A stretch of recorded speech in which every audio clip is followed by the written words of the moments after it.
Hello, welcome back to Zen Odyssey. Chandra Zas, food and mood coach. Super stoked to hear. As always, I say it, but I truly mean it. So today I want to talk about how to shift your attitude on working out. I'm going to ask you right now, do you want a better relationship to your exercise routine, to your working out, to your physical care of maintaining your body through movement?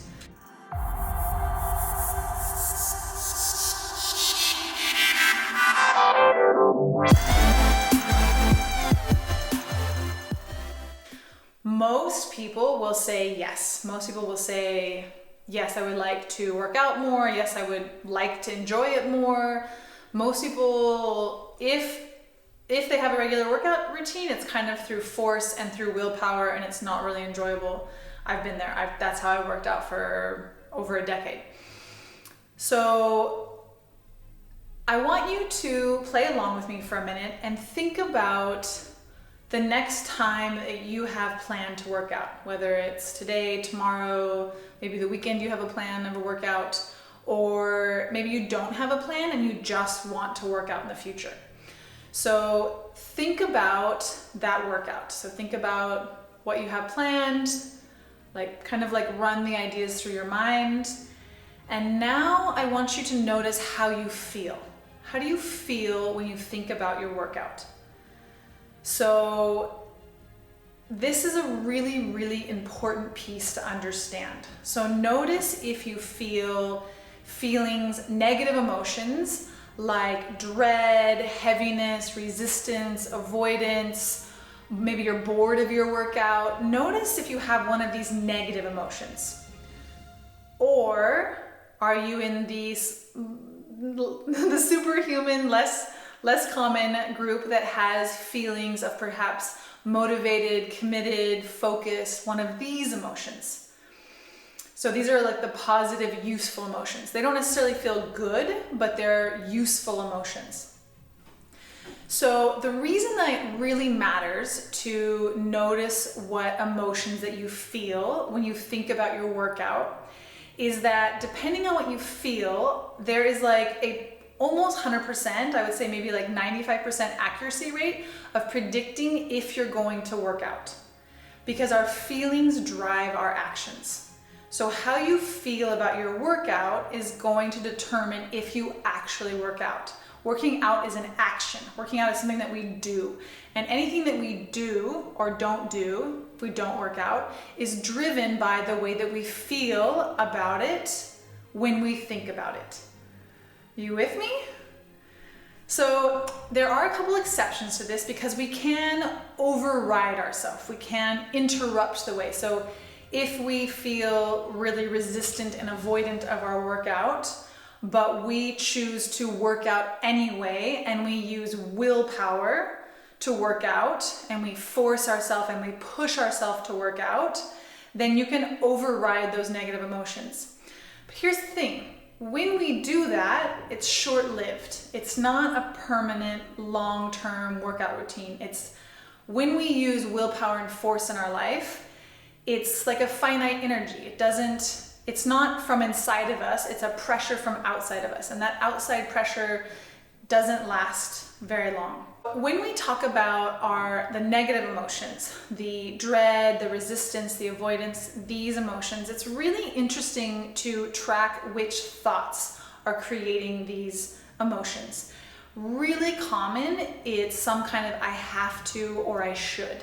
These are some of the thoughts that create external negative feelings, externally pressured negative feelings. So when we think that we have to do something, and it creates kind of feelings of guilt and they're not energies that help motivate us to work out. So I can give you a whole bunch of great ideas that would potentially inspire you to work out, and you've probably read or heard about many of them. I could tell you about the lymph system and how our lymph system is intertwined, or practically is, our immune system. And our lymph system doesn't move unless our muscles move, unless our muscles pump blood, and the pumping of the blood is what pumps the lymph system. So working out is really important to our immune system, to our lymph system. I can also tell you about how great you're going to feel when you work out regularly, how much more energy you're going to have, how much better you're going to feel in your body, how much more physically able you're going to be, maybe even how your sex drive is going to improve, and you're going to feel better. I can try and sell you on all of these ideas, and they're all true ideas. But here's the catch. If you just intellectually think about that thought, it doesn't create a feeling in your body.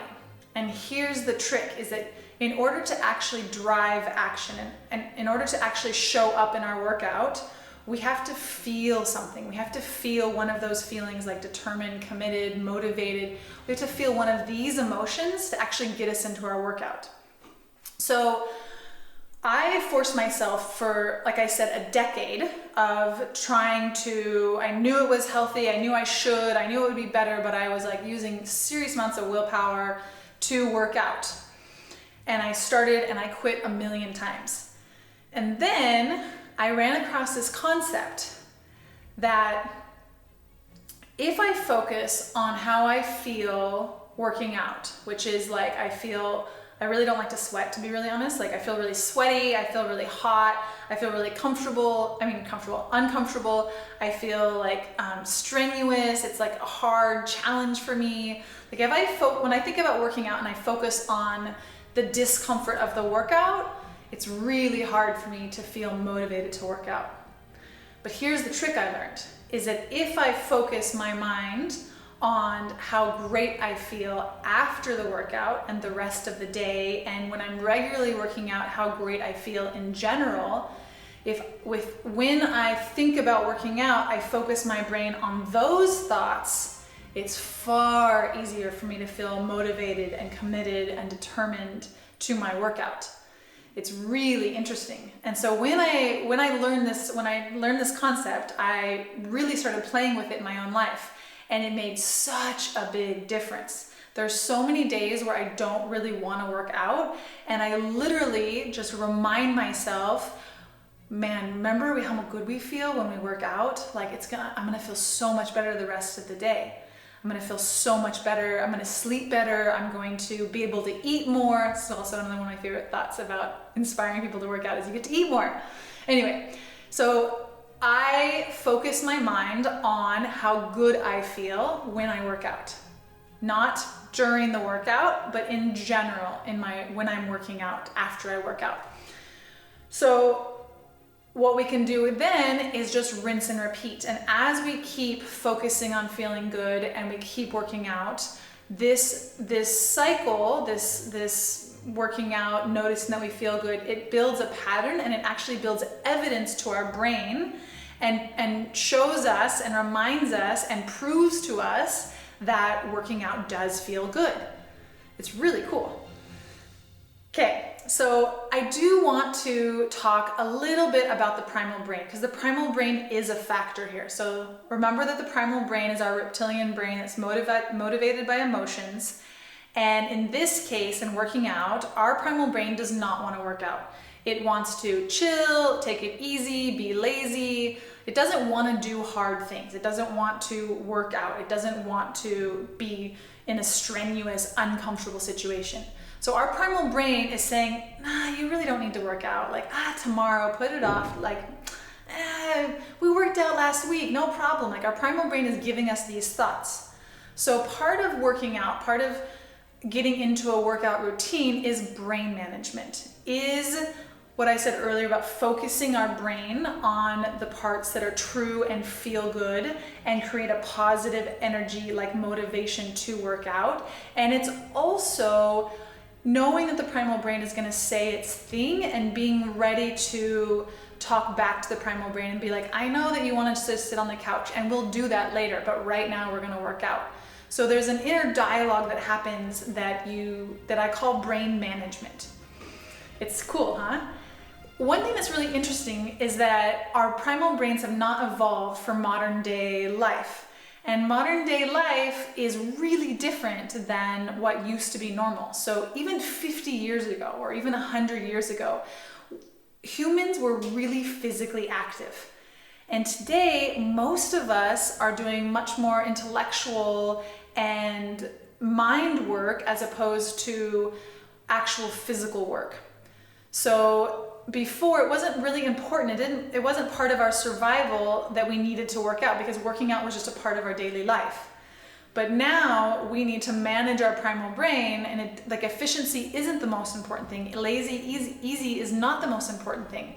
What the most important thing is actually maintaining our physical health, which in today's modern world does require some level of working out and exercise.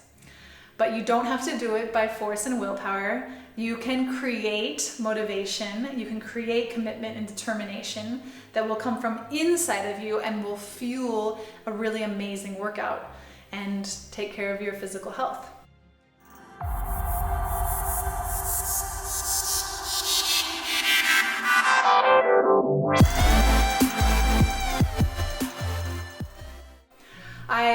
I really wanted to touch on this topic this week because I primarily love to focus on the food and mood part of my program, because I really love food. I think it's just the most important thing that we can do for our body. And emotions, I love talking about emotions, and they're really, really important.